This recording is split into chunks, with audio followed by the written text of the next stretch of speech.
Looks like we still have New Game, One Punch, Kiss Him Not Me, Citrus, Komi, and Nisekoi. Fuck, that's what I forgot. Okay. What do you forget? I was giving Cyber the rundown of what we were doing, and like that, I was like, I feel like I'm missing something. Okay. Yeah, we only did like what, 4 last night, something like that. I'm pulling up. I don't even know. We did Slime, Bigata, um, Boku no Hero Academia, and One Punch. I think. No, we didn't do One Punch. We haven't done that yet. Oh, and Yamada-kun. Yamada-kun and the Seven Witches. That was it. We That did was get the other one. Monaco. Yeah, that was the other one we did. I was about to fucking say. Yeah. I think we should start with my sister touches my no place, and My then we sister should touches my no-no place. Which one is this? Because I feel like this is a lot of lemon spice. You know, lemon spice. Okay, I got you. girls with lemons stay together. It's like the direct term translation. Do girls with lemons stay together? These Is girls is do. is that a thing that actually happens? In this book, it seems so. I don't know. I mean, I guess. Anyway, where we left off last week with Citrus was in the middle of, well, in the middle of a big moment where May is like, "This is what you want, right, baby?" After Yeah. taking off all of her clothes while while straddling Yuzu on the couch.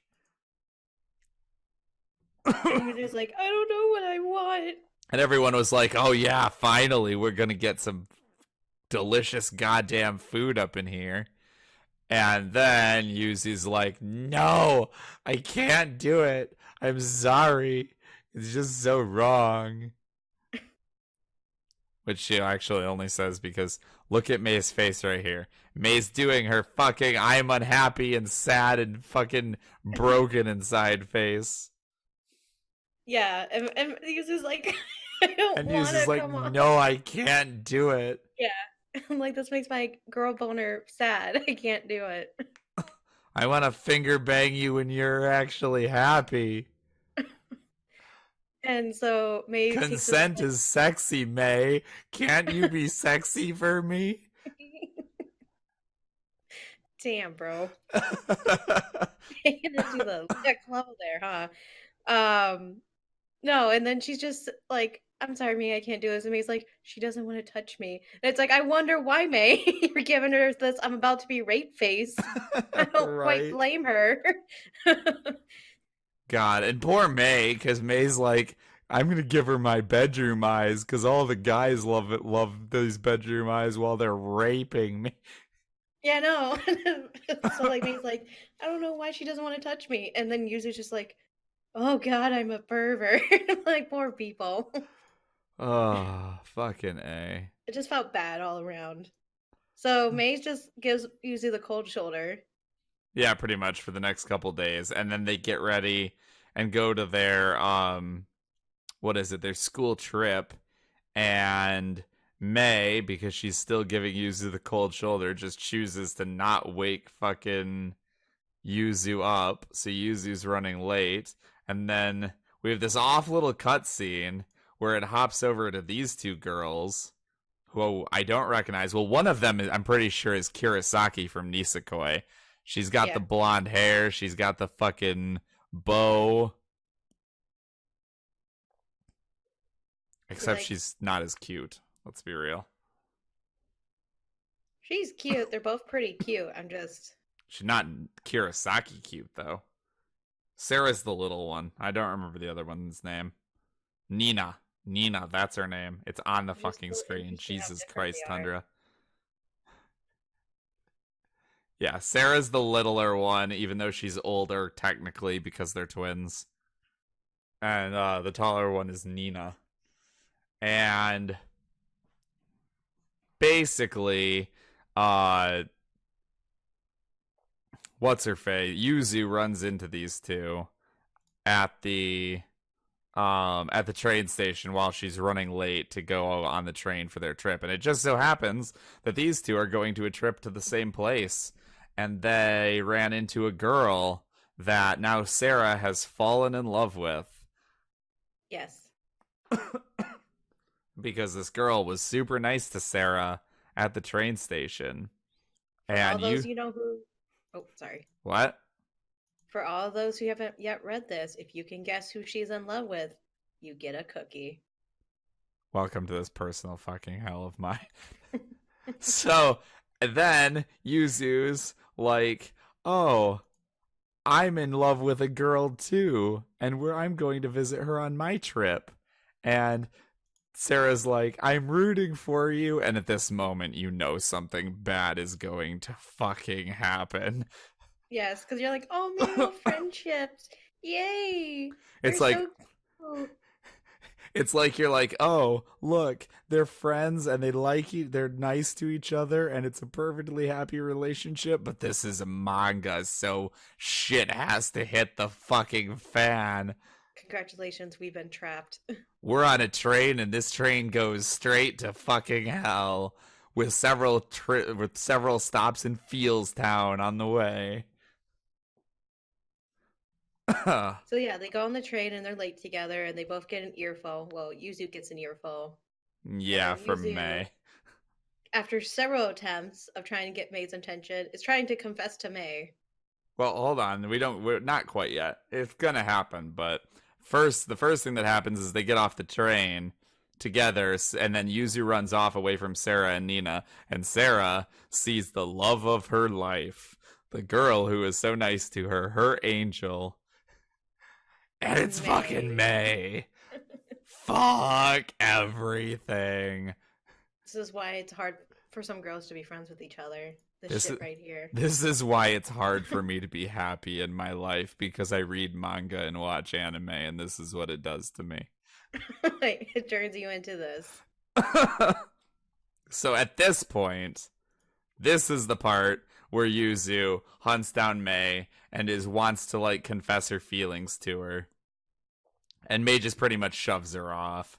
The whole time, Nina, the older girl who's not in love with May, the only girl in this situation who's not in love with May, because let's be real, May is in love with herself, Yeah, pretty much. is And the only girl who's not in love with May is sitting here fucking eavesdropping.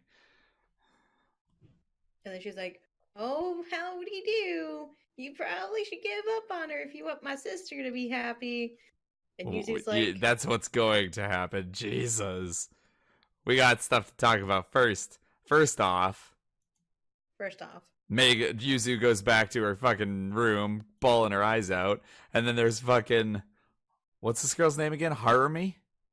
yeah, Fucking sitting there. Oh, I gotta make you feel better. We're gonna fucking have a tickle fight, and I don't I feel know. like she's in love with Yuzu.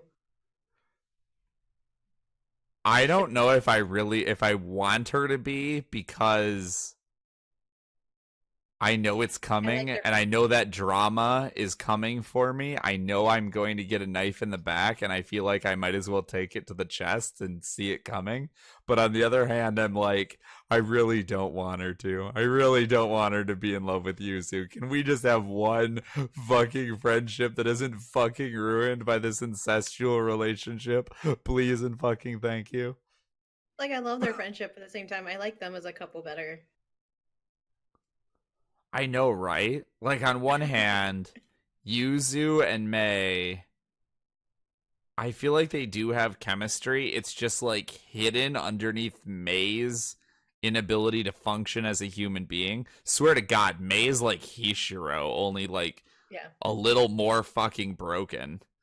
And Yuzu doesn't know how to, like, actually talk to May.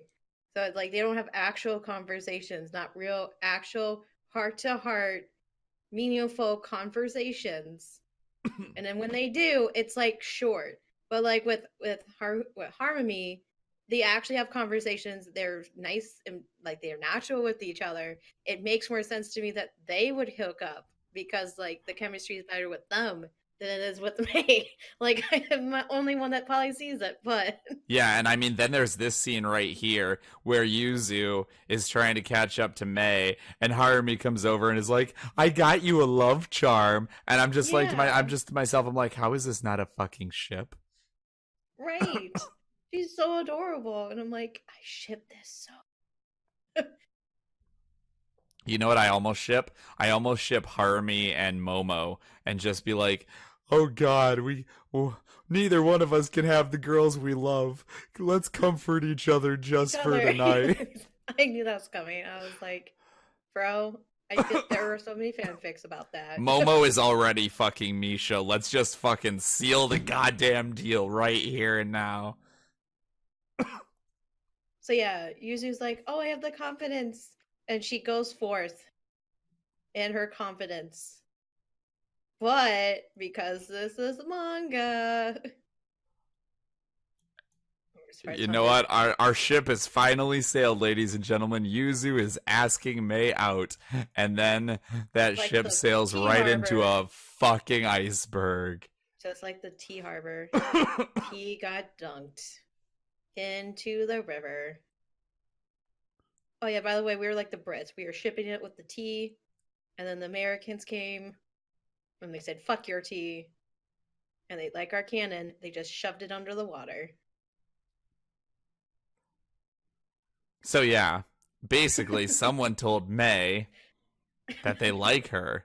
I wonder who the fuck would confess to Mei and would now be going out with Mei. I wonder, of all the many people in the story right now, who's in love with Mei. Well, we know Yuzu didn't fucking do it.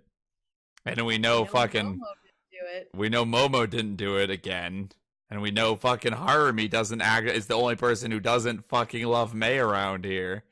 And I'm pretty sure Mei didn't decide to go out with herself. Although that wouldn't super surprise me. I'm actually wanted that to happen more than anything, and just her standing up to Yuzu. Like, that's all I wanted. Yeah, just like Yuzu, I am officially done with your shit. I'm just Yeah. gonna go fuck myself. Myself. Just like make this fucking love yourself stance. That's all I wanted. God damn it. And Yuzu's like, what? And he's like, you heard me. And she just walks out.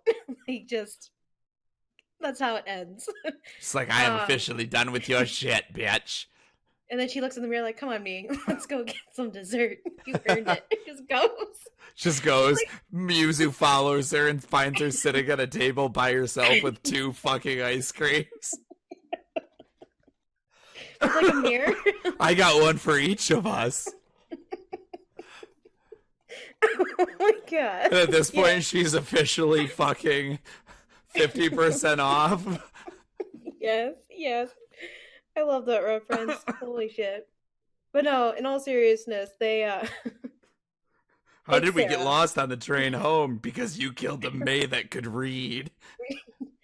If only the rhyme was on this wall the whole time. Too bad you killed the only person who could read. So then, of course, Yuzu is like, no, I have to. She talks with frickin' Sarah, and Sarah's like, you have to fucking confess. You have to tell her, because if you don't confess, then you'll never know if your feelings actually are reciprocated or not. And this is where I cried because I was like, Sarah's the real MVP. I know, right? Even though Sarah does not know at this point that the person Yuzu's in love with is May, although she will eventually.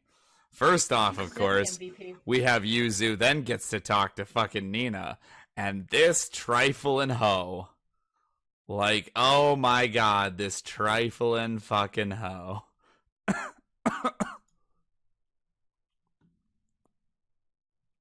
Sarah was the real MVP, but fucking Nina over here, fucking, oh, I know who Big Sis likes, and she asked her crush out, and I need you to cheer them on no matter what.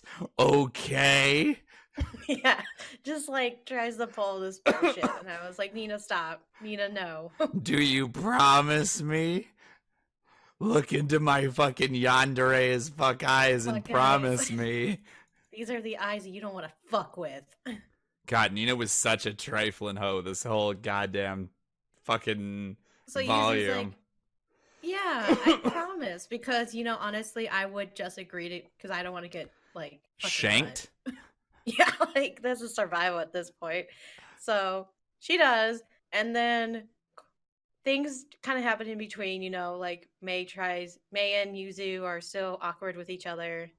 These are the eyes of somebody Yeah. who's been to girl prison and stabbed a girl in the yard. Yeah.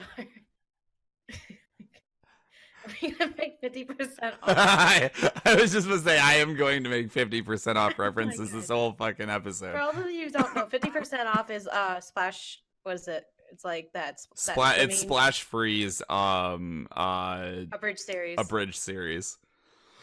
It's pretty fucking good, actually. It's like, better than the actual fucking anime. So anime, like it's pretty good. although nowadays that's not saying much. Let's be real. DBZ abridged is better than DBZ, and Dude, DBZ abridged stepped itself up. Like, right? oh And frickin' SAO abridged is easily better than SAO, but that's not exactly setting the bar high. If you can't be better than SAO, you probably shouldn't talk anymore. Series? Can we just watch a bridge series? Maybe that's what we'll do for a fucking special episode sometime soon. You were almost an actual person. You were so God damn close. it. Maybe every 10th episode we'll like do an anime review and fucking or a bridge review. I like that. So yeah, and Yuzu finds out who May's going out with pretty fucking quick. I mean, she does, but right before that, we get this lovely fucking scene between May and Sarah, which at this moment I was like, you know what? Yuzu can just go fuck right the fuck off, because look at this face. Look at Sarah's fucking face. She's so fucking pure and adorable. She's like, "Can I kiss you?" And then I was pretty pissed off with May, because I was like, May, you're in love with Yuzu, and you're going to kiss this innocent person. You're just okay, fine, May. I hope you stay with your choice, though. I was like really angry at May at this scene. And I was like, yay for Sarah, but May, you're a piece of shit right now. Honestly, I know you're hurt, but damn, you didn't get your feelings sorted out. Right. Or you committed to this relationship. I think it's just like so sad because Sarah's so fucking cute. And then I know. Then of course Sarah does in fact find out that Yuzu likes May, and she's like, she basically tells May, like, hey, you need to go do it. Or she tells Yuzu, you need to go fucking talk to May. Yeah. And then Nina has a shit fit. And this is so fucking depressing. She's just like, I think that maybe it's my fate to bring people in love together, and that's a pretty amazing destiny, don't you think? Like, just trying to make herself feel fucking better. God damn it, this week was so full of feels. Sarah. Oh, it hurts so bad. It hurts so bad. I was already done. Yeah. And then, right as I'm like, oh, I really want May to just be with Sarah and Sarah to be happy. I don't give a fuck about May. May can go kill herself for all I care. But I want Sarah to be happy. And then this scene happens where Yuzu actually confesses to May and actually has the fucking balls to do it. And it's so fucking cute. She's just like, please just kiss me. And May's just like, what the fuck is wrong with you? Literally fucking 2 weeks ago, I was literally in your fucking lap, taking off my shirt, about to do fucking unspeakable things to you that would drive lesser men mad. And you fucking turned me away. And now you're here in my fucking room, which is this whole fucking temple, I guess, telling me to fucking kiss you. What the fuck is wrong with you? Figure it out. Get your shit together, woman. Get it together. Like, oh, she's so cute when she's sad. She's so cute when she's so hot when she's sad. Sad. Zits. And And then May's response is just the cutest fucking thing ever. She just is like, she just bows and puts the little fucking bear, and that makes the bear kiss Yuzu. And it's so fucking cute. And oh god, I can't fucking deal with this. then I'm gonna Yuzu's get like, no. diabetes from this fucking manga, so help me god. And then Yuzu's like, no, I want a kiss from you. And then finally goes in and finally actually initiates something with her. Yeah. Finally, some delicious fucking confessing. Which I was excited as fuck about. I was like, yay, they're kissing. Now do the hanky panky. Right? Get to it. That's what we're here for. That is what we are here for. Let's do this No, shit. I'm here for the relationship more, but I was like, you know what? You guys are drawing this out. You need to just bang. Get it over with. Stop being awkward. And then This was the cutest shit. That is true, Cyber. like that's how it cuts off, right? Too. No, this is not the end of the entire series. Next scene is I overread, so I'm trying to trap myself. the next scene is Harumi back in her house, and her sister is like, I heard that somebody at the academy is there with dyed hair. I guess your big sister should pay the student council a visit, because this girl, her sister used to be the student council president before May, and her sister's like the devil, I guess. Yeah. I don't really know. I haven't read much beyond this point in the past. I mean, I guess she is a total like Japanese version of I need to speak to your manager haircut, but I think that long bang needs to be cut, and I think that would be like a hella cute. I think the long bang is the only thing that makes it not a Karen haircut. In fact, I'm just gonna call this bitch Karen from now on. I don't know her actual name. That's the designated Karen. She's Harumi's sister or Karen. Fair enough. And then the very last scene is Yuzu and May are heading back to the hotel, and they're separating from Sarah and Nina. And Nina, thank you. And they're like that she's like, I wonder if we'll see him again. And then all of a sudden May holds her hands, grabs her hand and starts holding her hand, and she's like, what the fuck is going on? Oh god, we're doing the lewdest possible fucking act in public. What is wrong with you, May? Why didn't you just bend me over the fucking bench right fucking here? This is so much worse. I know, right? Like her reaction, I was like, you need to calm down, Yuzu. This is what you wanted, right? I legitimately thought at first when I only saw the reaction and where May's arm was going. I didn't see the hand, and I was like, is May fucking finger banging her right here in the fucking train station? Is that what is happening here? And then I actually looked at the hands and I was like, oh, they're just holding hands, that's all. But either way, the reaction works. So that's kind of why I'm like confused by, because she, like, I understand you're surprised, but she's like full body, like, oh my god. And then she's shaking, and she's super cute about it. I'm just like, it's gonna be okay, Yuzu. This is what people going out do. You know what that means, right? They finger bang in train stations. Not all the time. And that is how this manga ended for the week. Yeah, this is how it ended. God damn it, Katie. God damn it. I overread a lot. I don't know when to stop because it's so good. I'll be entirely fucking honest. I read all of next week's Real Life last fucking night after we were done. Like, I was like, I can't do it. I can't not do this. I need this manga. Are we just going to read it all and do one big review? What? Should we just read all of it and just get it done? No, I think we should continue the way we have been doing, and then at the end of a completed manga, I think we should do like maybe an entire show devoted to them if they're legitimately long enough. Okay. Where we kind of like just discuss the overall and what we felt about it, that kind of thing. Which will end out. I think Real Life is probably the next one that will end, all things considered.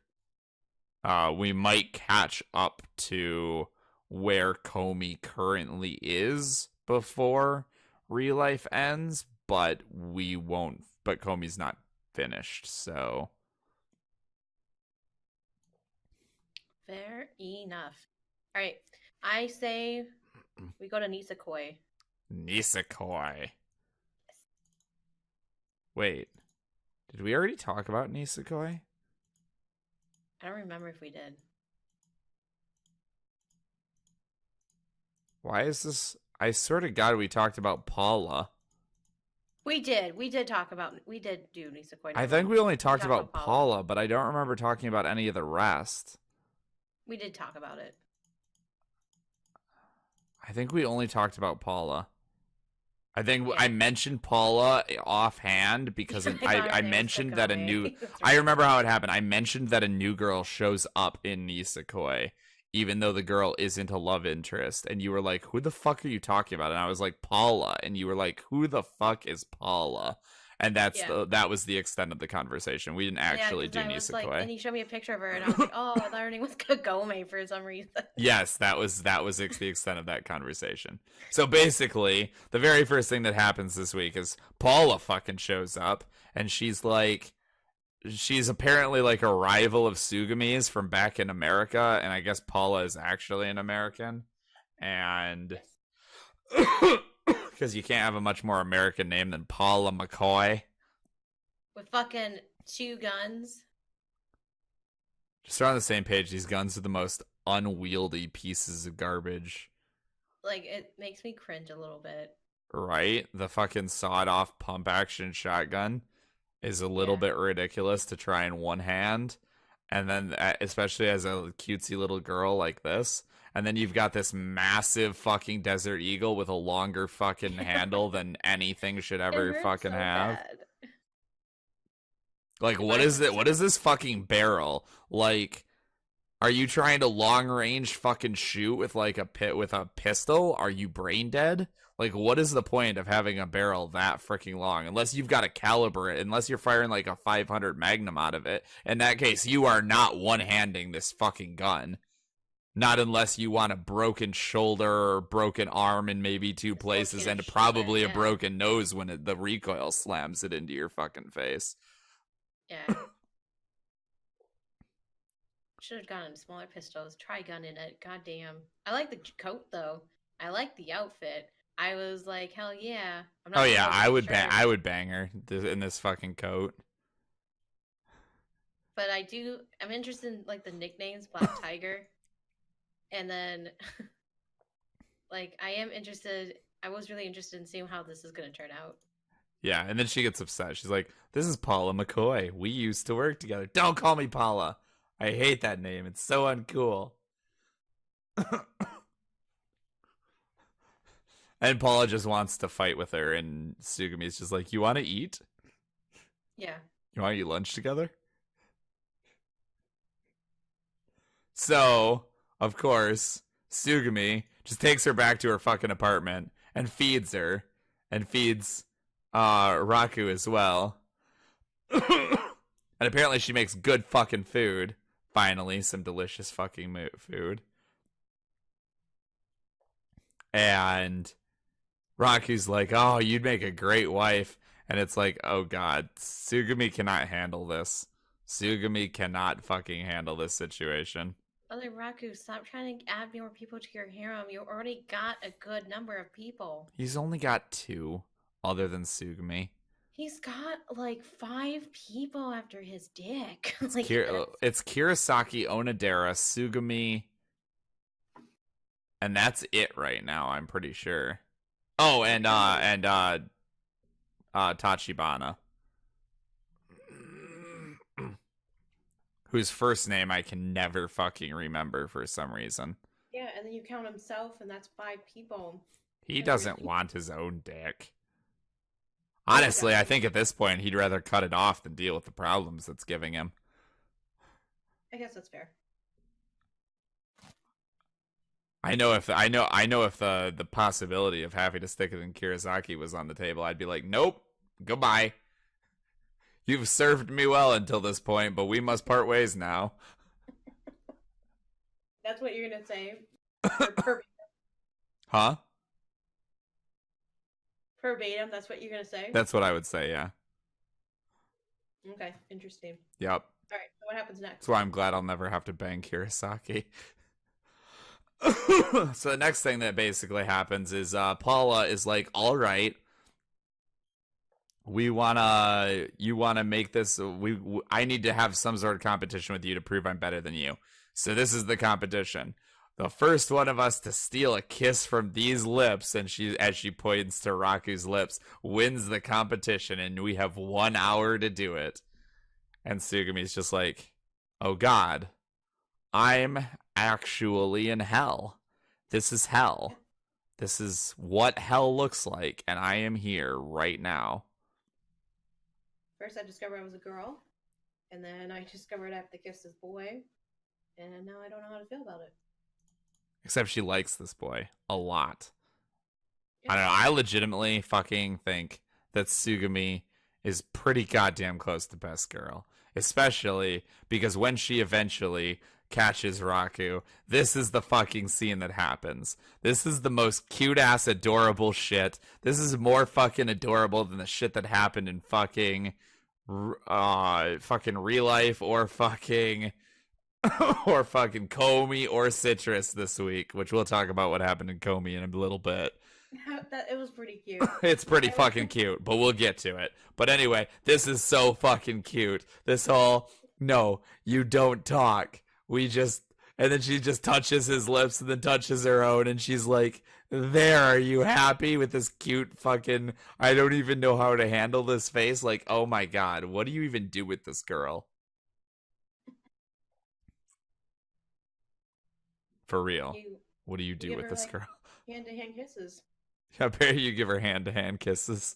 Yeah. That's like hand-to-hand combat, but for lovers. For like assassins who are lovers. Yeah. It's Mortal Kombat meets any dating similar, really. Yes, I just described Doki Doki. Yeah, pretty much. Except none of the girls. Well, okay. Monica's as cute as fucking Tsugumi. I have to say that because she's listening right now. Help me.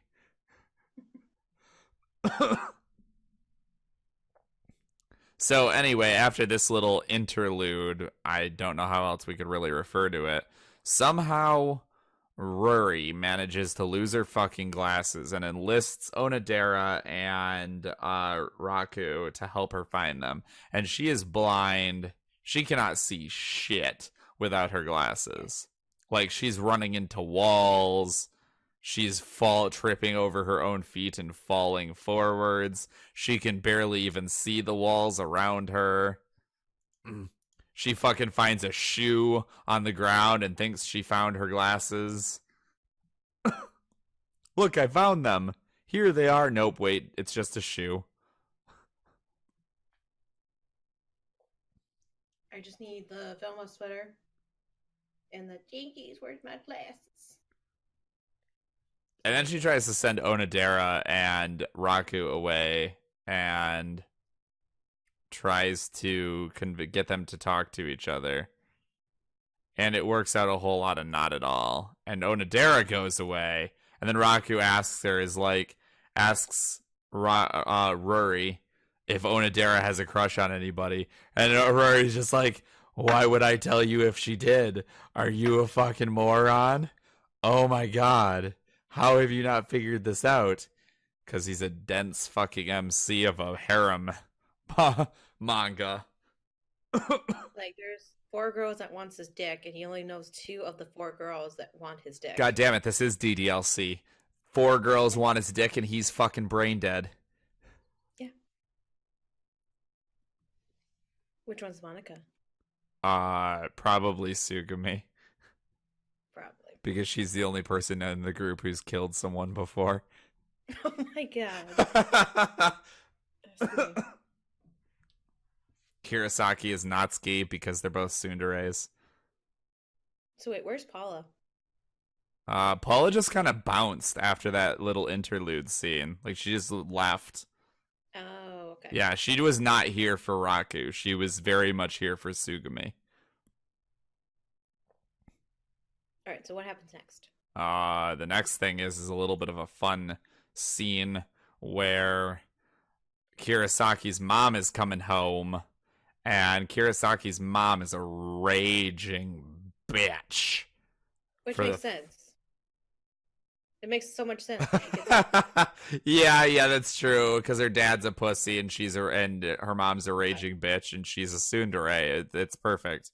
it makes so much sense now. Okay. I needed to know if it was environmental or if it was like cause and effect with her. Yeah. And now I know it's environmental. So So basically, she originally got her bow from her mother. So she is super, like, she has like emotion. That's why she wears her bow everywhere. And she gets upset because her mom tells her to stop wearing the bow because it's getting ratty and old and falling apart.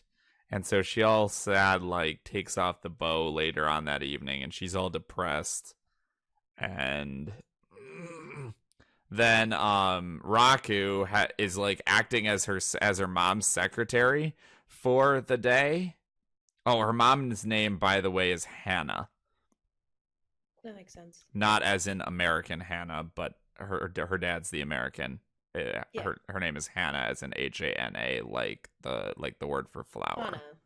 Yeah, Hana. It means flower. Um, and basically, the whole reason why we find out Kirasaki's mom is such a piece of fucking garbage is because she has no fucking clue how to interact with her fucking child.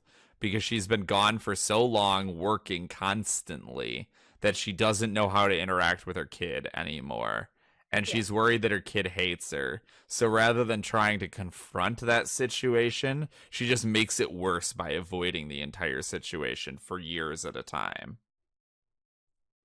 Yeah. Like, which is pretty, like, you kind of fucking yourself over. Yeah. So basically, her mom is a super rich business person, like makes 9 figures, like retardedly rich.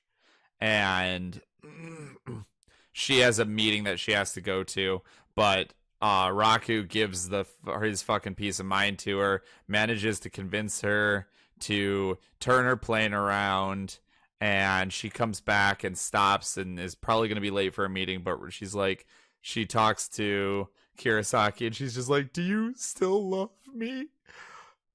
And they're all fucking cute, and Kirasaki's just like, "Of course I do, but you freak me the fuck out, and you're always mean to me, and what the fuck, mom?"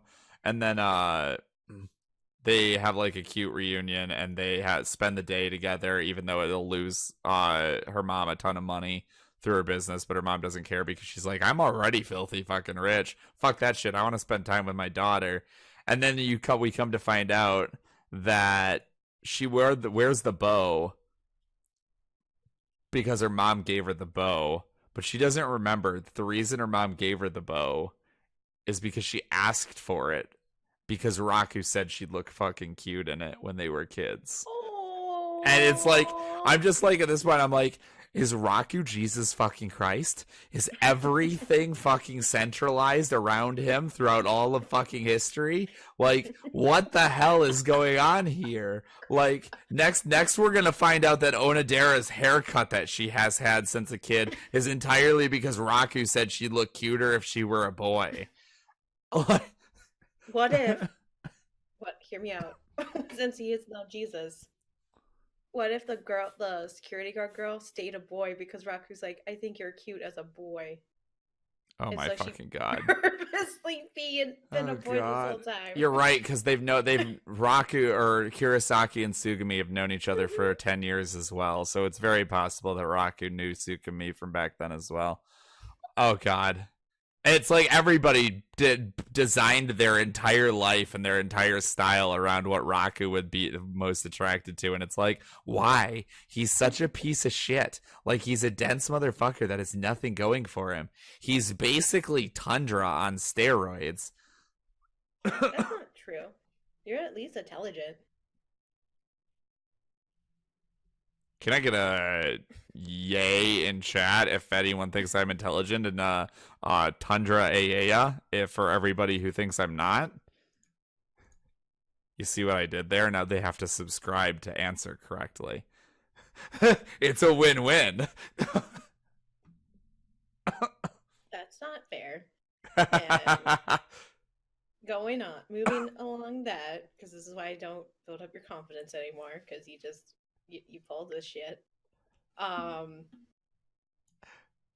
what happens? Oh, that's it. That's it. That's the end of the manga. You know how Katie overread everything, so she has no idea where anything ended? I don't know where we're at. I'm trying so hard not to shoot everyone in the foot today. She's trying so hard not to spoil anything from future volumes because she overread literally every manga this week. Except for apparently Komi, because you just finished Komi like 2 hours ago. I did. Because I thought I overread it, but then I looked at the actual chapter and like, fuck, I don't think I did. No, you definitely underread it because the pictures you were sending me were definitely like maybe 2/3 of the way through. Yeah. I got it. We're good. Right? Speaking of which, we've now hinted at interesting things in Komi at least once, and we're now just talking about it again. So let's just go there. Might as well just go to Komi. Did you get my messages? Maybe. Did I get your messages? All the messages. I got most of them. My favorite is when I called Komi a hussy. Because of the one scene. Oh, yeah, that hussy. Yeah, I get it. I got you now. You spelled hussy a little weird, but, you know, it's Katie. Stupid spell corrector. Oh, no, it's for some reason it fucking auto-corrected it to Gussie, and I had no idea what the fuck you said. I know, and I was like, what the fuck, spell corrector? No, okay, so this weekend, Komi, a lot of things happened. We did the Christmas stuff. We got a little bit...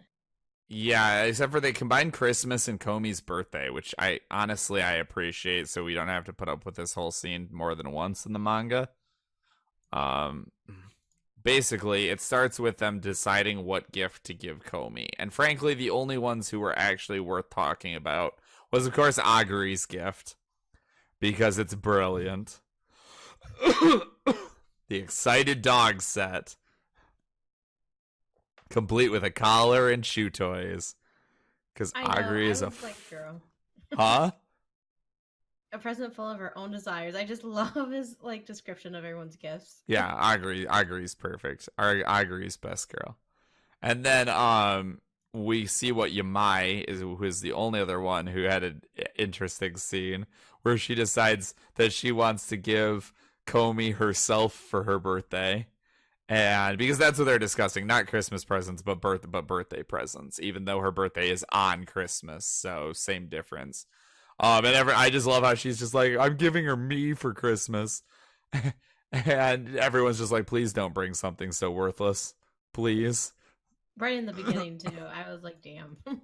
Shut down. And then they finally decide on Tadano to get Tadano's gift, even though it's more expensive than anybody else's. They decide to all chip in to get Tadano's gift, which is a giant fucking cat plushie. And yes. I mean giant, like it's as big as Komi, and Komi's tall. And I was like, Tadano's just best guy all around. I thoroughly enjoy Tadano as a main character. I love him, honestly. Yeah, he's okay. He's definitely not terrible. So then they give her a gift and she loves it. I know, the cat's super so cute. And then she absolutely loves the gift and she's super excited, like buries her face in it and super cute.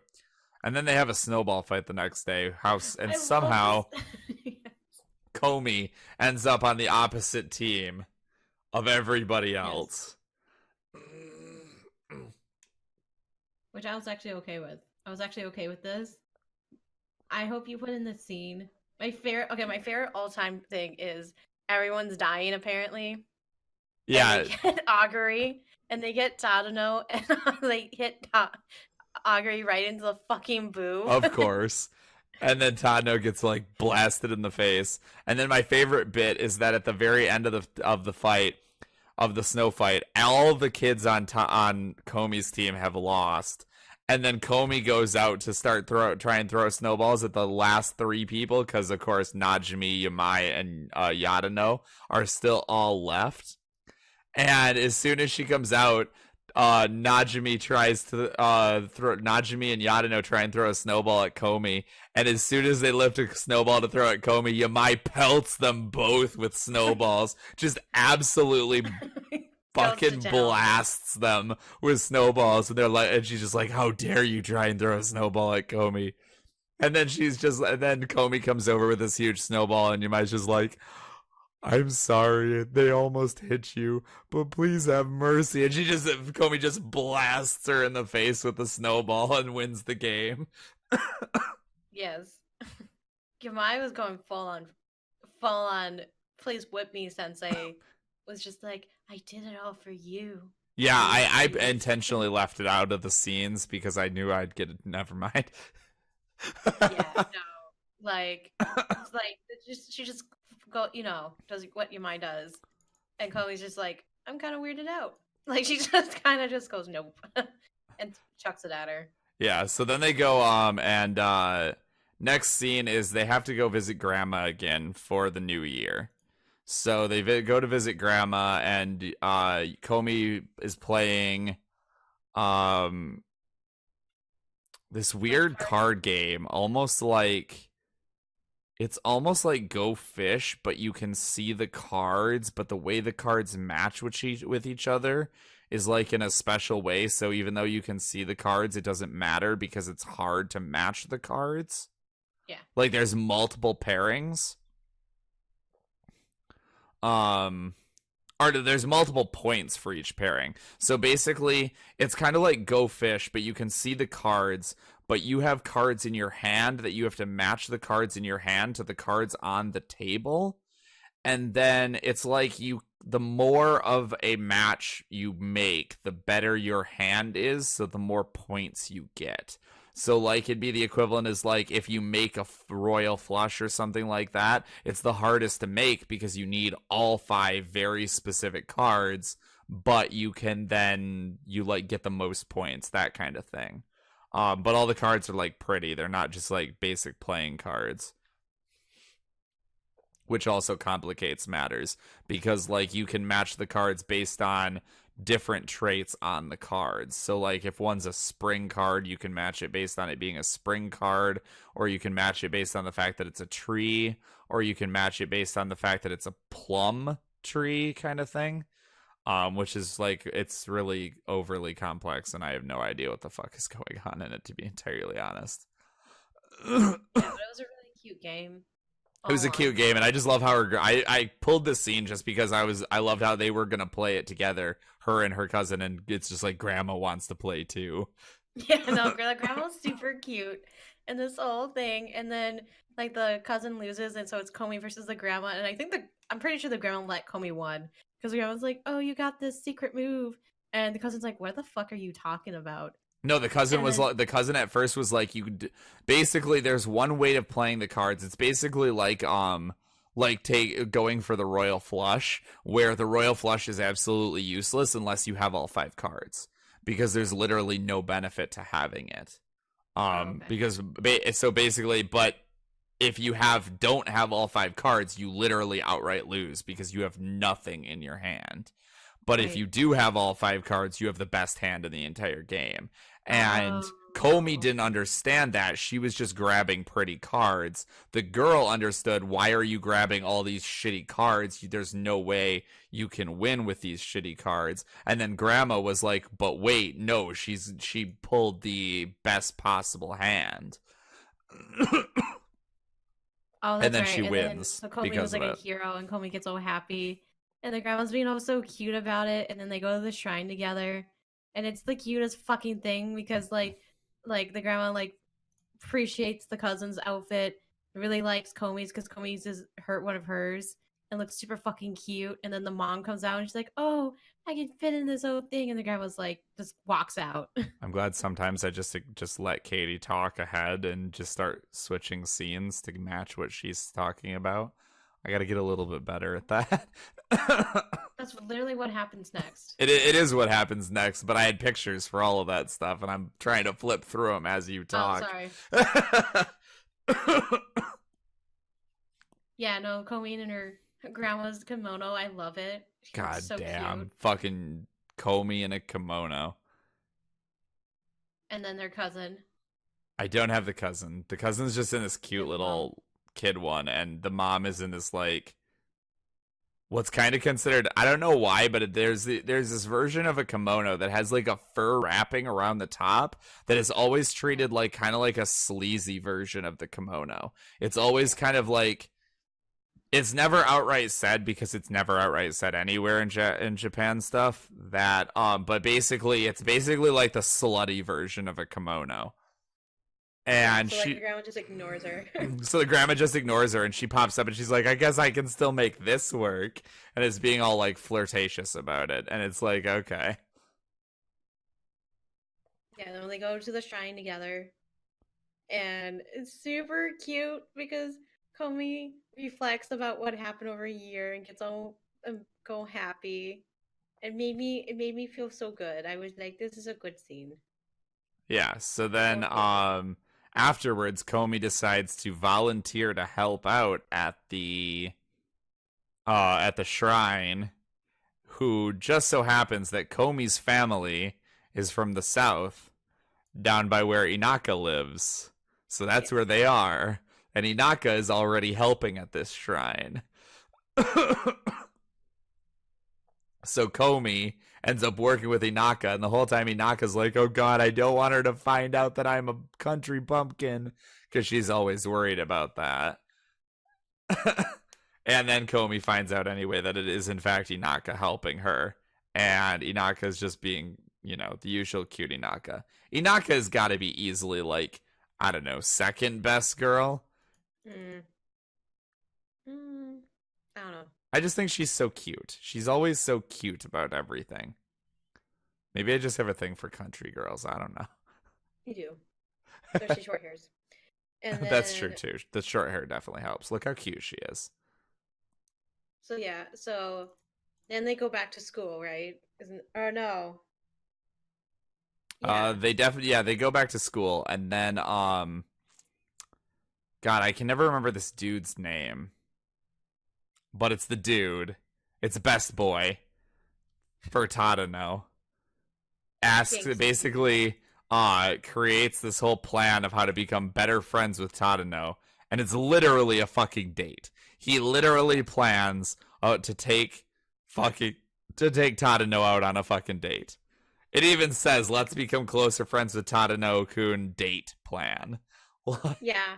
I was like, I'm cool with this. So yeah, he literally is like, how do I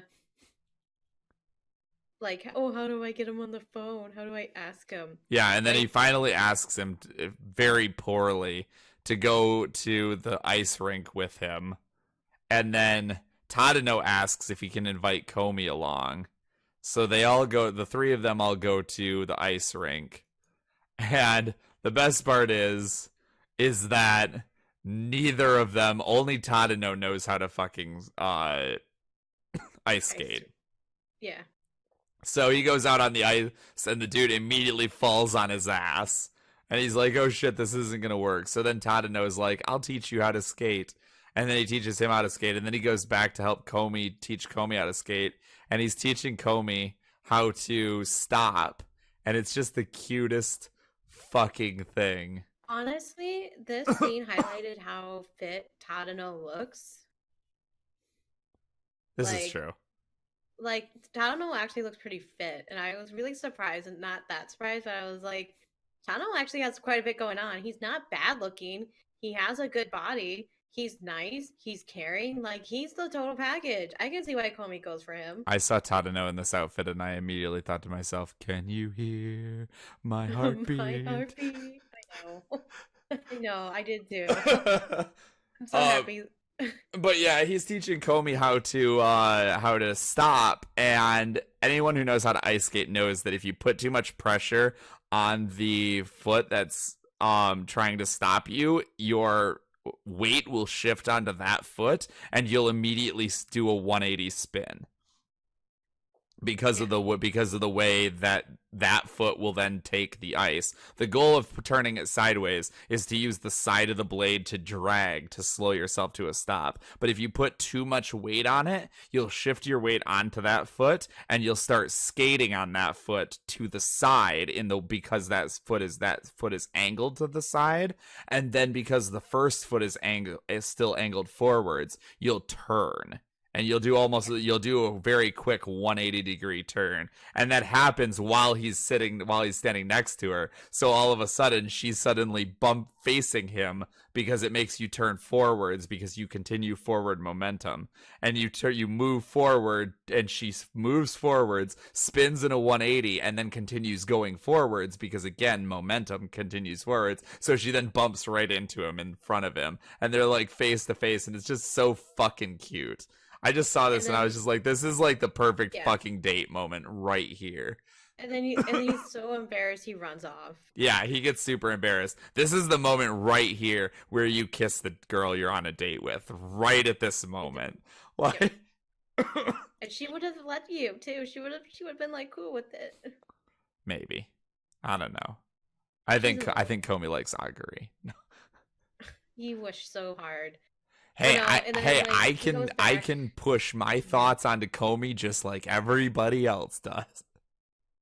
That's fair. And so he like spends the whole time teaching him how to skate and is being all fucking cute about it. And like I'm like really excited because like my favorite scene's coming up.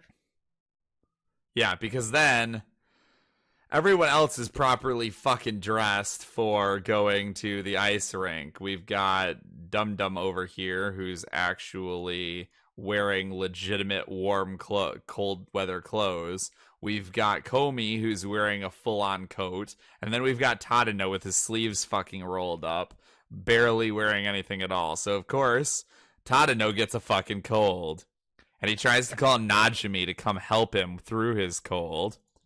And he calls the wrong fucking number. And instead of calling Najimi, he calls Comey.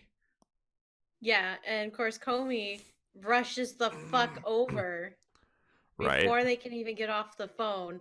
He's literally like, "Oh, Comey, you don't have to come over. It open, and here's the door open." And he's like, "Oh, hold on," and it's fucking her. Yeah, he opens the door and he's just like, "Wait, Comey-san?" And he's just like, "No, wait.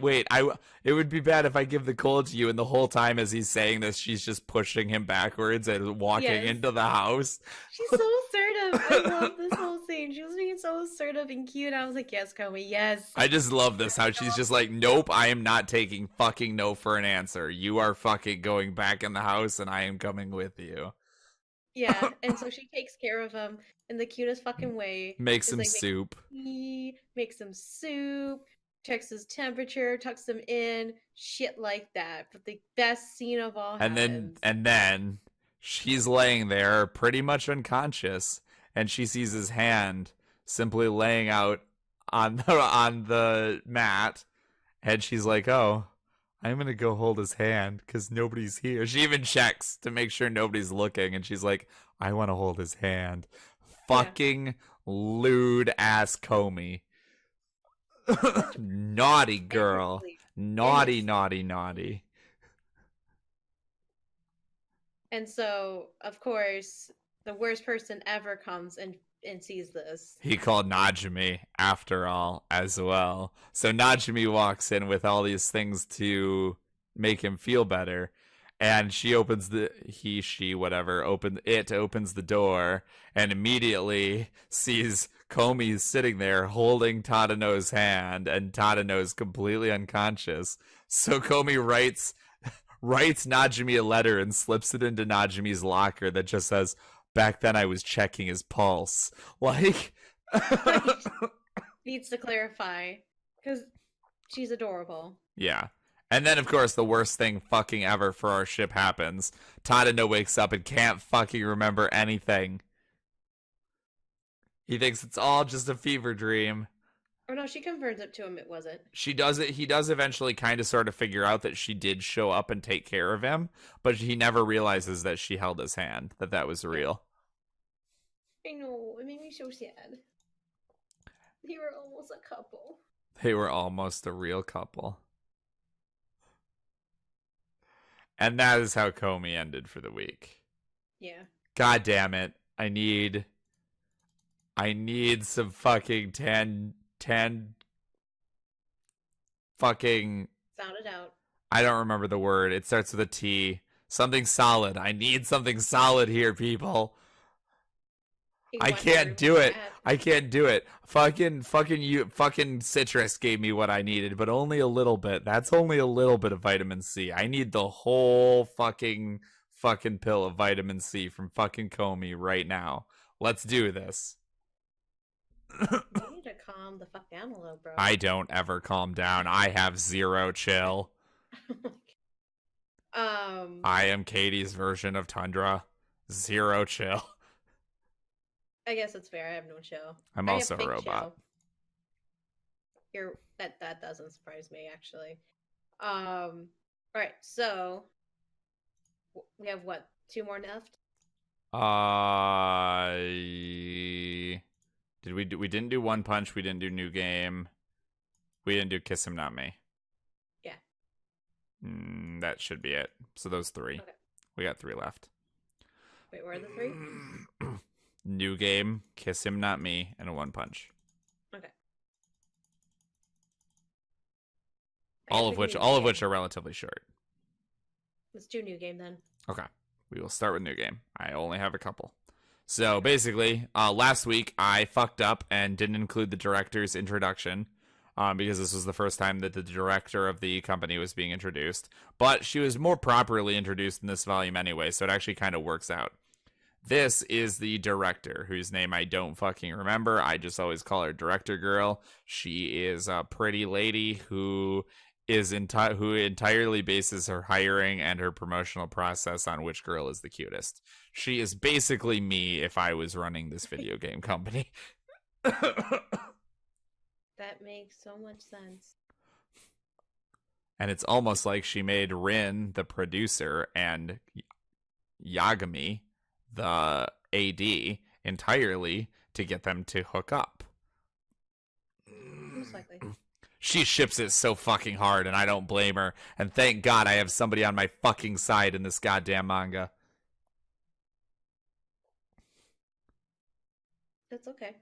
My ship will prevail. What do you mean? I thought you shipped fucking Ko and Rin anyway. Yeah, I do. Yeah, now we have somebody on the inside helping our ship sail. I fucking love this where she gets upset at the director, and the director's just like, "Oh, so you use that face with people other than Yagami?" And she's just like, "It's not like I think of Ko as special or anything." Baka, fucking tsundere. And then Ko's like, I need Rin. And Rin's like getting all hopeful. And I was like, don't mess with Rin's feelings, Ko. Right. Talking about me? I love how she walks in the room and the director's like, "Are you here to see me or to see Rin?" And she's just like, "I need Rin. I had a feeling she'd be here." Yeah. And it was super cute. And then more cute things happen throughout the story. Right? I just love how she's just like, I need Rin, and Rin's just like, "Come on, you're all talk," and Coach just like, "What the fuck are you talking about?" She's like, nothing. And then the director has my thought process over here. I can't take this shit. God damn it.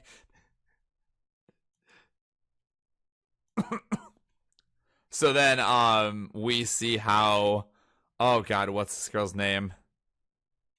You always call her what, Error Chan or something? Programmer Chan? Error Chan. Okay.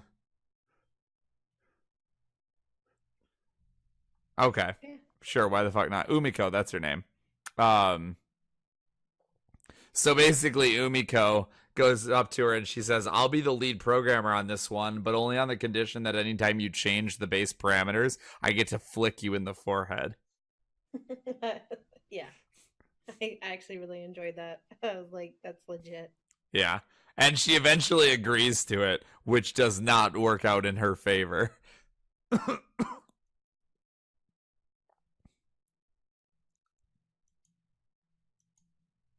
And then, oh god, this scene. So they go on a company retreat to hot springs, and Ko, is this part? I think this is the part where Ko gets a cold, and she's laying there and holds her hand out, and frickin' what's her name? Alba holds her hand and is just like, okay, now you can relax. And Ko's just like, what the fuck is wrong with you, you idiot? I'm fine. And the whole time, Rin is over next to him on the other side, like, I wish Ko would hold my hand. Why isn't Ko cuddling with me? I know. I was really upset too. I just titled this tile Jealousy. Oh, and the other thing is they're just debating as to whether they want to go skiing or not, because Ko is sick and Aoba has no idea how to ski. And so Rin is just like, I wanted to either take care of Yagami or I wanted to go skiing with Yagami. I don't want Aoba to take care of Yagami while I go skiing. This is the worst. Yeah, and I was just like, okay, you lesbian. Right? And then back in town, we have Nenichi going out on a date with Umiko. She even convinces her to do the while she feeds her. So basically, she convinces Umiko to go out to dinner with her, because she's designing a game herself so that she can come and work for Umiko again, because this new game they're not hiring any playtesters, which is what Nenichi did during the last game. So Nenichi isn't working for them anymore, and it upsets her because she liked everybody there, especially Umiko, and she wants Umiko to help her with this so she can get better at programming so she can join Umiko's team. And the one thing I don't like about the manga that they actually did a really good job with about in the anime is they actually did a better job of like connecting why these two actually got along. Nenichi was actually like, the whole point is that Nenichi was actually their best playtester. Like, she consistently found bugs that nobody else could find or would find, and her documentation was always like pages long, where she would like document literally every button press she did, from turning on the game to continuing, and would document when each error occurred exactly as is. So like, because her documentation was so over the top, Umiko was like in love with her, because anytime they needed to, that's the biggest thing with bug finding is important. Your ability to find bugs is important, but your ability to document how to make that bug happen is more important. Because if the programmers can't reproduce the bug, then they can't fix the bug. Because if you can't reproduce a problem, then you can't know that your solution has solved the problem. And because of Nenichi being so amazing at documentation, Umiko absolutely loves having her around, because it makes her job infinitely easier. Because even the hardest bugs to find are a cinch to just reproduce based on Nenichi's notes. And so Umiko actually likes working with Nenichi, even though Nenichi is basically a kid. And Nenichi wants to work with Umiko because she became friends with Umiko, because Umiko was always praising her for doing good work and stuff like that. And that was not really done like really well, like discussed in the manga. That's one thing that kind of it really blows about these 4-koma style, is that because it doesn't go into depth on certain points, so some things just don't even make sense. Okay. Fully. Yeah. But anyway, at this point, she shows Umiko a game she's working on and has an error problem with it, and Umiko helps her with a couple of the issues she's having, and then they kind of go their separate ways for the time being. So we get back to the office, and the director is trying to convince Hifumi to take on the what is it? The character lead, isn't it, for the new game? The character designer, because Ko is now the art director, which used to be Rin's job, which means somebody now needs to do Ko's job, because Ko used to do two roles. She used to be the main character modeler, and she used to be the character designer. So they're trying to convince this time around, with this new game, Ko and Aoba are splitting the job of character designer, but they want Hifumi to be the lead modeler, because Hifumi's been there a while and knows how to do everything and is really good at her job. But her communication skills suck.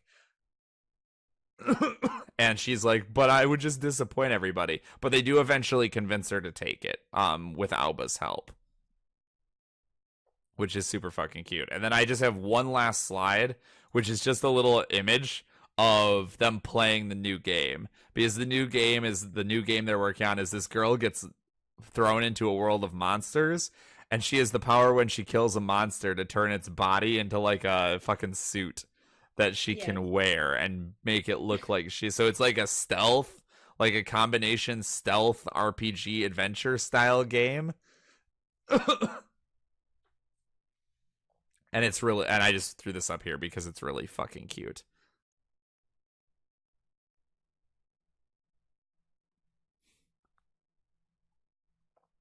I keep forgetting she has purple hair.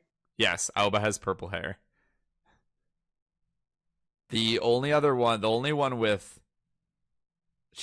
with weird hair so far.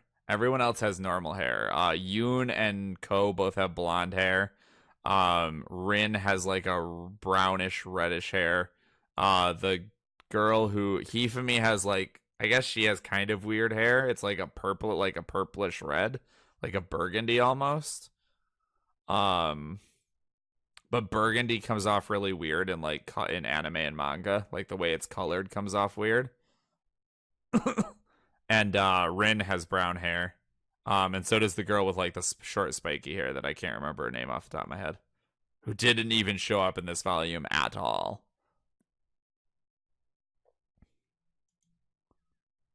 And that was the end of New Game at that point, pretty much. After they convinced Hifumi to take the lead designer role, or the lead character modeler role. I guess that leads us to One Punch Man. Yep. One Punch Man. So I don't have a whole lot from One Punch. So last episode, I want to do it. Do you even remember what happened in the last episode?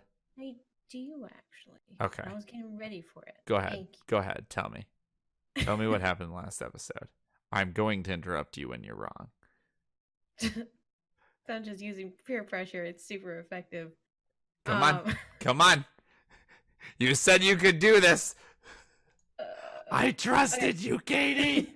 Last episode on One Punch Man, we were left off where the aliens came to fuck everything up in the city. People died. People cried. Nobody cried. Most people just laughed. A lot of people died, though. A lot of people died. Like the whole city was wiped off the fucking planet. A lot of people died. A lot of people died. And so it was pretty much where a lot of the A-class heroes were facing this like alien freak thing that had like multiple heads and eyes and stuff. And they were facing him off. And while they were doing that, Saitama was in the ship, rickety wrecking everything inside. Rickety wrecking the fuck out of everything. This is true.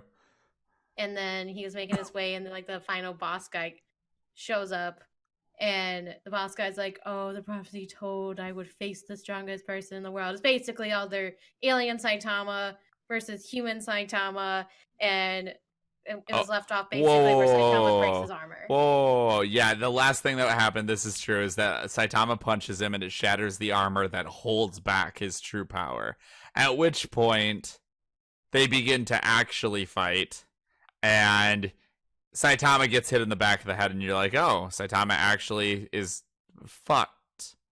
Saitama's going to get his ass kicked for once, because it looks like he's unconscious in the second panel here. Yeah. And then he's immediately just like, all right, enough talking. Are we about done here? Because he's bored. Because he is going to end this fight in one fucking punch, just like he always fucking does. At which point it really bugs me because he's on the defensive this whole fucking fight. Yeah. He doesn't throw a single punch again until the end of the fucking fight. He gets his ass like knocked skyward so fucking hard he gets blasted all the way to the moon. And this is just how strong Saitama is. He just holds his fucking breath as he leaves the atmosphere. And then he gets knocked, then he jumps off the moon back to planet Earth. I'm not fucking kidding here. And for all of these assassination class and freaks, it does make a reference. He fucks the moon up. He creates like this dent. Yeah, he creates a crater when he jumps off the moon. Dent. Yeah. And he then goes back to the planet and he punches the dude one fucking time. And he's just like, yeah, that sure was a challenging fight. And the alien's just like, you're lying. You had strength to spare. I barely even touched you. And then the alien dies. And then Saitama goes back to the planet, to Earth, because he was fighting on the ship still. And fucking Tornado over here feels the need to be fucking over the top, yelling at him and making fucking comments. And he's just like, Genos, say something. And Genos is just like, listen, you poopy brat, shut up and scram. And Saitama's just in the bottom corner, nice, that was good, and clapping. So then, Iron Knight, one of the higher level S-class heroes, shows up and just fully repairs the fucking city.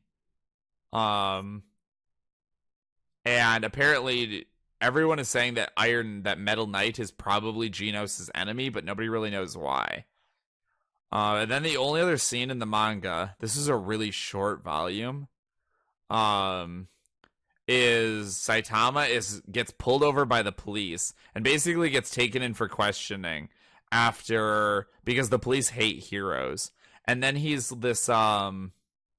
this villain attacks the police station, and Saitama is like, you know what, you guys did something nice for me, because they gave him like, what was it, like a coffee or something? Yeah, they gave him like a drink or some shit, and sometimes was like, they're so nice. Yeah, because he wasn't an asshole when they pulled him into the station for questioning. He was just like being nice to them, and he was like, no, they hate heroes because they feel like the heroes are taking over their job. And he's like, no, the cops are more important than heroes. These heroes fucking suck. I just do this for fun because I have nothing better to do with my life. But I'm not here to try and take your job away. And they believe him. And they're like, oh, like they fall in love with them. Yeah. Like, it's the fucking thing. And he's so nice to them that they bring him like a donut and like a special coffee that he asks for. And then afterwards he's like, well, I owe you the coffee. So he beats the shit out of this villain. Just absolutely fucking riggedy wrecks him. And like, he hits him like 8 times. And we saw what Saitama did to the alien in one fucking punch. He just absolutely fucking destroys this dude. And then he puts on a cop uniform and drags the body outside so that the news reporters will see that like a cop did the work. And the police officers are just swooning at this point. They're in love with them. Absolutely. Yes. Like, he's never getting a ticket again in this city. Yeah, like, pretty much. Fucking face it. Everybody just absolutely loves him to death. Oh my god, I was so happy. I was like, finally, he's getting the love he deserves. Right. So okay, that's the end of One Punch. I know. I was like, I wanted more. I just wanted it was more really short this week. Like it was just Saitama's fight, a little bit of more of the bullshit with the alien on the planet, but it was just more of the same that we got last week. They had already discovered how to kill him, and it was just like 5 pages of them just actually doing what they had discovered how to do. And then Saitama killing the alien dude, and then this scene, and that was it. It was so short. I just want more future scenes with Saitama and the cops, where the cops give Saitama rides and shit. Like Oh they're just god. that's all I want. Like, wouldn't that be just the fucking best? Or he wakes up and they're like, "Where do you want to go today, Saitama?" Like they're just like on first name basis. They're bros. They go to games. Like that's all I want. That would be to me the best fucking thing. Okay, so now the last thing we have left to do. Kiss him, not me. Kiss her. Kiss her over and over again. No means no. Because I want these girls to fucking kiss. So Oh, bad. my, oh my. So basically, a couple things happened this week in Kiss Him Not Me. First off, we get a little bit more interaction between new best girl and Sarah Numa. Because, this manga couldn't possibly be complete without a little bit of lesbian action. Yeah, this becomes really fucking adorable really quickly. Like, I was shipping her so hard for a while, but History Sensei just took it over for me eventually. Oh my god, But stop no, talking. like they're so cute together, and she's just like, "Oh, come to my house. We can nerd out together." And she's like, "Okay." And they do. And They go to they her do. house and they find so much cosplay stuff. And she's like, I want Shinamiya to make out or to get dressed up. Yeah, they like both take advantage of how much fucking they love guy on guy. And the guys are so insecure about those two, which they have every right to be because she's a toll catch. She writes her own BL stories. She's famous. She's fucking loaded. Like, Yeah, she's super rich. Not only does she write her own BL stories, but she writes her BL stories that Sarah Numa is super into and didn't know yeah, that this was the author and artist author. of Yeah, those books. hold me. Like, she's just like, I can't hold me. Like, she's just basically in her arms at this point. Like, she And doesn't she have to does work hard. so much more than hold her. Oh, she does Yeah. so much more. Yeah, but essentially they do like, oh, you guys need to like do photoshops, and they're like, this is how you do it, and then like the girl can't help herself and just kisses Sarah Numa, and Sarah Numa was like, wait, what? I got kissed by a girl, my first kiss. Yeah.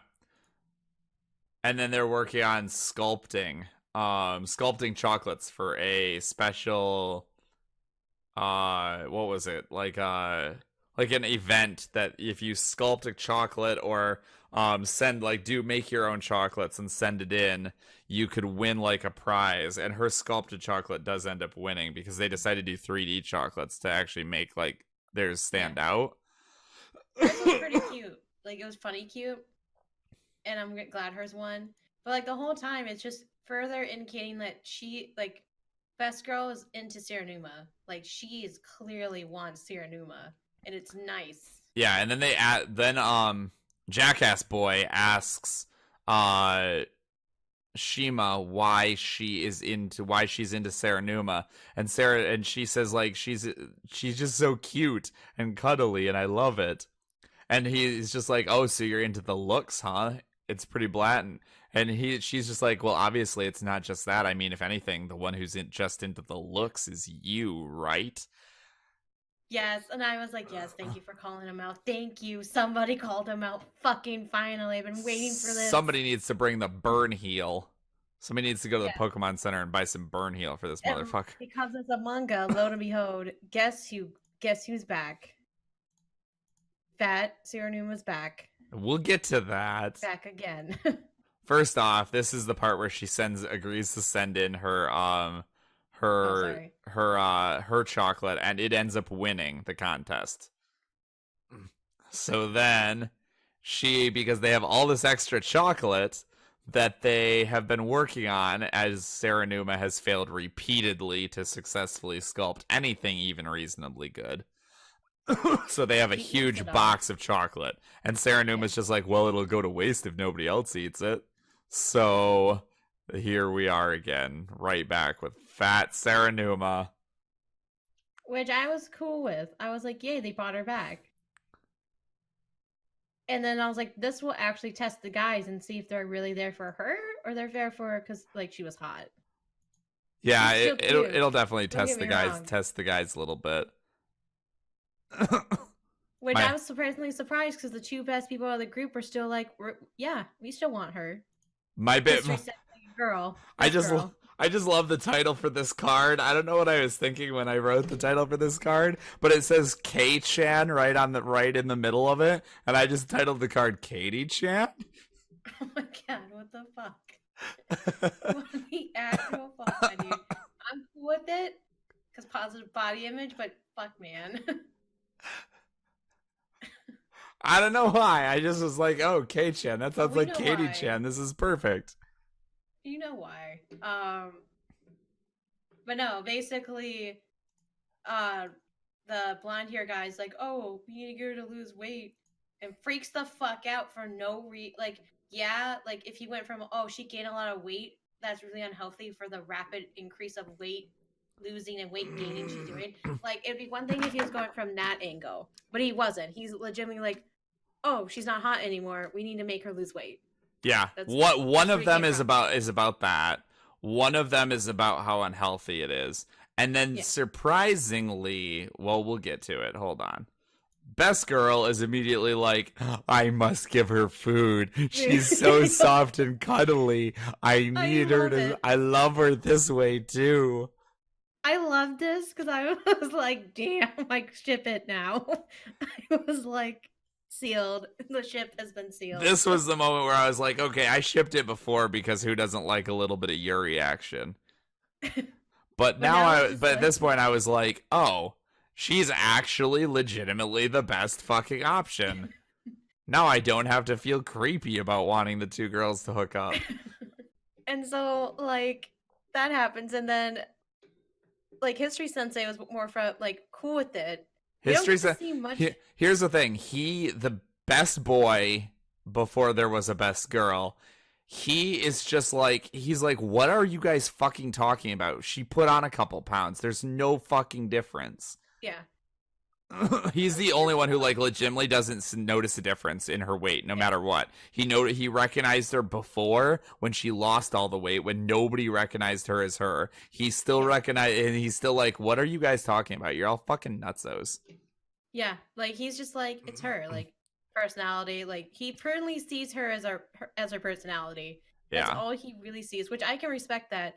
I wish he would recognize her weight gain. I wish he was concerned for on that front, but you know, it's better than the other guys' reactions. He does mention that it isn't super healthy to continue to do this, but on the other hand, he's like, but I don't care. Like, I don't care personally. I like her. He's too on the fence about it. He actually never specifies that he likes her as anything more than a friend, though. He kind of feels like, I really think he's gay. Funny. I honest to God think he's gay. You're gonna ship him with like, I honest to God think that he likes Sarah Numa, not anything more than a friend, but he likes her because she's so into boy love, and he is into boy love too. And he thinks that the two of them get along on that front, and that's why he's so into her. Is not because he's actually in love with her, but because he knows that she's one of the only people who would accept him the way he is. I hope that's a real thing. God damn it, so do I.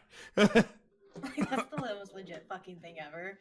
But no, like, it goes on, and it basically, they try to get her to lose weight. They like the blonde hair guy pressures her. I'm pretty sure I have more of this. Hold on.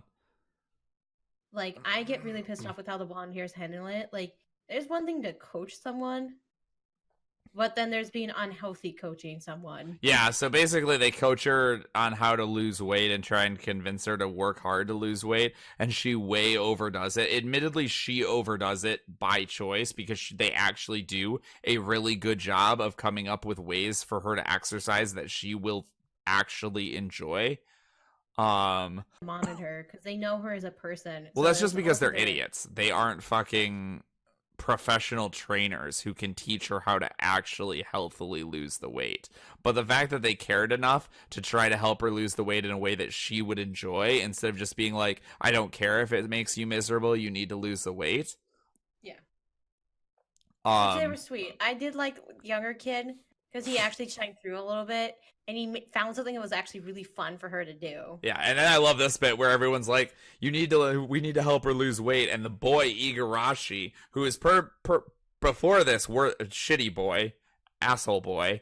Now he's like starting to see her for her personality and what a great person she actually is and how she never gives up. And he's falling in love with the real her. So he doesn't care how she looks anymore. And he's just like, "Isn't it wonderful how she looks like a pine cone right now?" Yes. And I was like, you know what? I'll fucking take it. I saw this and I was like, really? A pine cone? Sure. He grew as a person. You know, I'll take it.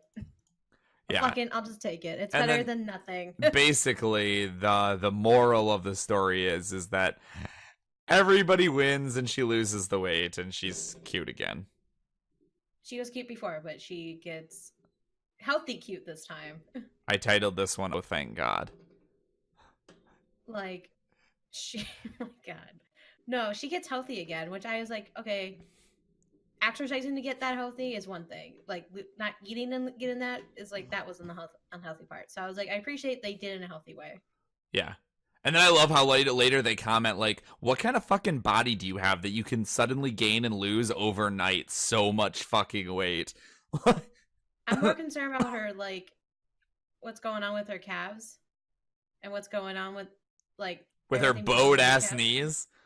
No, this is like, that's what I'm concerned God, about. what is this anatomy? Like, okay, we need to talk about this for a minute. A fucking ankle over here, her ankle is clearly broken. Her fucking knees are bending. Look at this shin. Look at this fucking shin right here. Look at it curve. Let's talk about this. Her feet are not even in her shoes, it looks like. Like, this fucking curve in the middle of your leg. As a side note, you don't have any joints in the middle of your fucking shin. This isn't a thing. Go to a fucking doctor, because it shouldn't be like that. I was like, did her left All right, let's leg, put this knife back did where it her belongs. right leg, does she have two sets of right legs? Right. Like, I'm so confused. It's just like they copied and pasted the right leg, put it onto this leg, went, oh fuck, that's right and left foot, switch the foot around, like they just didn't know. I'm just looking at this like, what is wrong with your body? No wonder it's able to lose weight. Maybe you're actually a slime and you can just reform at will. Maybe. I was like, I'm legit wanting to send an author a note, be like, hey, what's going on here? God damn it. Is everything okay at home?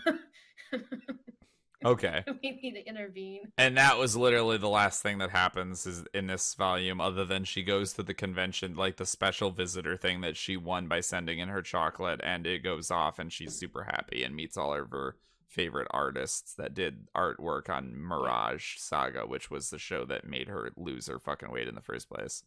And that's pretty much the rest of this manga for this week. Yes, we did it.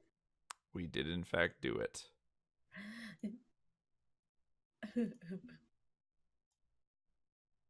We did, in fact, do it. So what else? Is there anything else we want to talk about?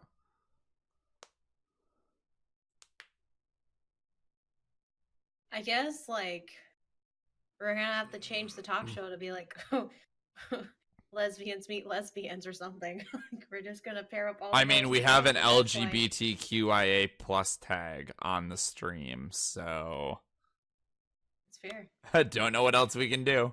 So just make sure you're all the way red for Tuesday the 5th, which will be our next show, which means we have 2 less days than usual, unless you read anything yesterday. No. Okay, I did. I couldn't help myself. I needed to read more Real Life, people. I read something, but it wasn't on our list. God damn it, Katie. You have one job. You have one job. It was this anime I've been watching, and I was like, I want to read the manga. What's Cat's a Roommate. Oh, okay. Okay. We have to talk about something. I think there is a manga we are going to have to add, but we definitely need to talk about how we want to handle it, because it is definitely not fucking appropriate for kids. It's something that Twitch would be okay with, but it's not something that have to we would have essentially have to do a separate show for it and then make it mature 18. I mean, everything on my channel is mature 18. I Okay. mark all my streams as that. Because I'm constantly making sex jokes. But I guess that's fair. We would just have to post in Discords like, hey, this is going to be a plus 18. or that at the very least that this one, maybe we always save it for last.